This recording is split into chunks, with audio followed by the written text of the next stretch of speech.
more than a quarter of senior government managers do not have the required qualifications at the start of this year. Well, that's according to Public Service and Administration Minister Thulas Nxesi.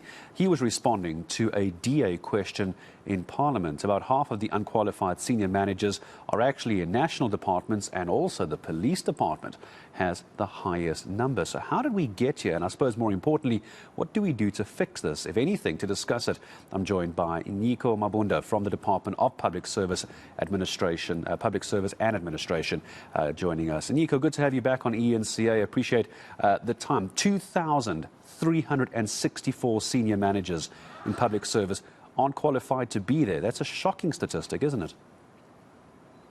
Oh, it is. Good morning, and good morning to the viewers, Gareth. And thanks for having us back here.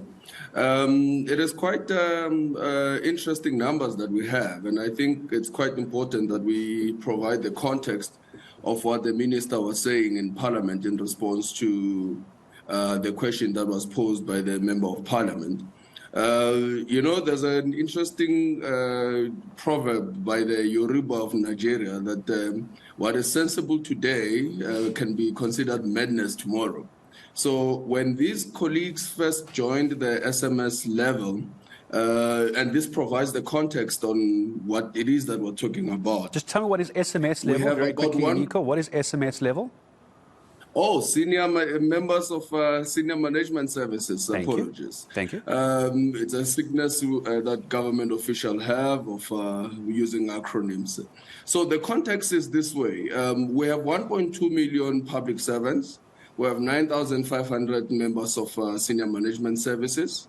So out of that, we have then that number of plus or minus 2,300 officials that we cannot really say that they are unqualified, but they just don't meet the minimum requirements to be part of the SMS level of government. Isn't that unqualified?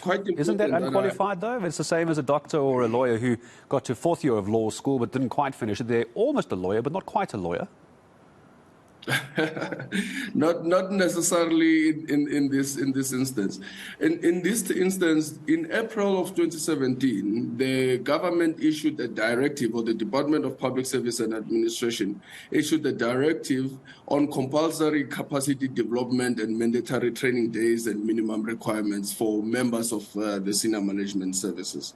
So when these colleagues first joined the SMS level, it was before 2017, and majority of them actually joined even before 1994. So the majority of them are above the years of 55 years of age, which means that even if they were to be trained, there will be very minimum return on investment by government. So we did an assessment between ourselves as the Department of Public Service and Administration and the National School of Government, because we wanted to see what we can do to intervene to improve their competency levels.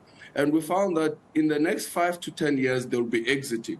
So in terms of return on investment, the critical thing for us to do is to make sure that the next layer of SMS members are qualified, meet the minimum requirements, and are competent enough to deliver on the services. Because there are calls, and it may be unfair by some quarters, there are calls for those who don't have the requisite qualifications not to be fired. We know the unemployment rates in our country are staggeringly bad, and Nyiko, no one is suggesting that for a moment, but to have them replaced by those who do now have the qualifications. What is the way that this can now be managed? You have people with qualifications not in these positions they should be, and you have those who don't have the qualifications who are. So is this a case of flipping that around? Is it as easy as that? Not necessarily, Gareth. I think one of the key things is, and maybe I should also provide this information, like for the South African police services, they're just not updating their information on person. So you might find that it's not necessarily them that have the highest number of people that are unqualified, but they just are not updating the information that they're supposed to update. So we are following up with them. We write them letters. We report it to the Forum of Director Generals, and we update their National Commissioner. to make sure that they update their information. But most importantly, with the Public Service Education and Training Authority and the National School of Government, we are starting, as the DPSA, we are starting engagements with institutions of higher learning to try and see how we can assist them to conduct recognition of prior learning, RPL, so that we can see if we can update their competency level. We also assess their competencies to see if they have any identified developmental gaps that need to be included into So essentially it's training on the job, isn't it? And I suppose one could be commended for at least training on the job. You don't want to lose that experience as well, but you've got to, people in senior management positions have got to have qualifications. As well, just before I say goodbye to you, Nyiko, how do you stop this happening in future? Now that the DA has raised it, now that you and I are talking about it, you've recognized the problem, it shouldn't happen going in future. I mean, it's right there in the name of your organization. Public service and administration. Correct. This was an administrative failure in this case to allow people without qualifications in. How do you stop it happening in future? Last question. All right, thank you very much. And that is very important. We have made sure that in terms of the public service regulations that were passed in 2016 and the directive on compulsory capacity development, we are no longer allowing anyone. And if you look at the stats, since the compulsory directive came into effect in 2017, there hasn't been any new appointments. The only 3 appointments that were made were through a deviation. So before then, there was an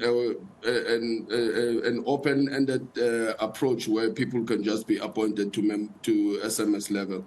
So we have stopped that. We're also reviewing the current regulations now to make sure that there are no loopholes, there are no deviations that are not necessarily mandated, and we will never ever have a situation like that. We're also working on a new human resource management development strategy as part of the professionalization approach. So it's an overhaul of the system, which I think is what most people would have expected from the department in Nyiko. It's basically an overhaul of how everything is being done. I appreciate your time. Exactly. I'm sure we'll follow up with you in time to come. Nyiko Mabunda, I appreciate his time this morning from the Department of Public Service and Administration.